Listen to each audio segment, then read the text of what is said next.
दोस्तों, आपने यह गाना जरूर सुना होगा कि रजिया गुंडों में फंस गई, लेकिन ये कहा क्यों जाता है? क्या आपको यह जानकारी है? रजिया दिल्ली के सुल्तान इल्तुतमिश की पुत्री थी। इल्तुतमिश ने सन 1211 से लेकर 1236 तक दिल्ली पर शासन किया। उसने अपनी राजधानी लाहौर से हटाकर दिल्ली विस्थापित की और इस तरह वह दिल्ली से शासन करने वाला पहला सुल्तान बना।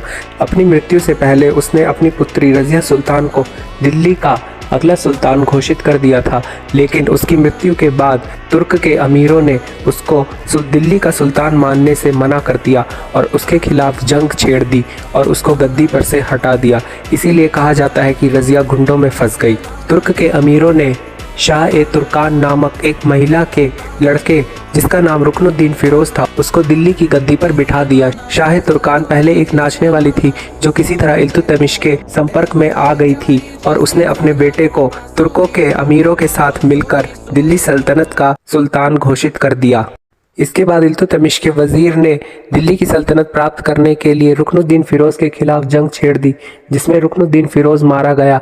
जब लड़ाई हो रही थी तो इस मौके का फायदा उठाकर रजिया दिल्ली सल्तनत की जनता से मिली और जाकर उन्हें पूरी बात बताई। उसने कहा कि मरते समय मेरे पिता ने मुझे दिल्ली सल्तनत का सुल्तान घोषित किया था, लेकिन इसकी मां शाह-ए-तुर्कान ने अपने बेटे रुकनुद्दीन फिरोज को छल से दिल्ली सल्तनत की गद्दी पर बिठा दिया। वह दिल्ली सल्तनत के सामने बहुत रोई, जिससे दिल्ली सल्तनत की जनता का दिल पिघल गया और उन्होंने पहली बार अपना शासक खुद चुना, रजिया सुल्तान। और फिर रजिया सुल्तान ने रुकनुद्दीन फिरोज की मृत्यु के बाद दिल्ली सल्तनत की बागडोर संभाली।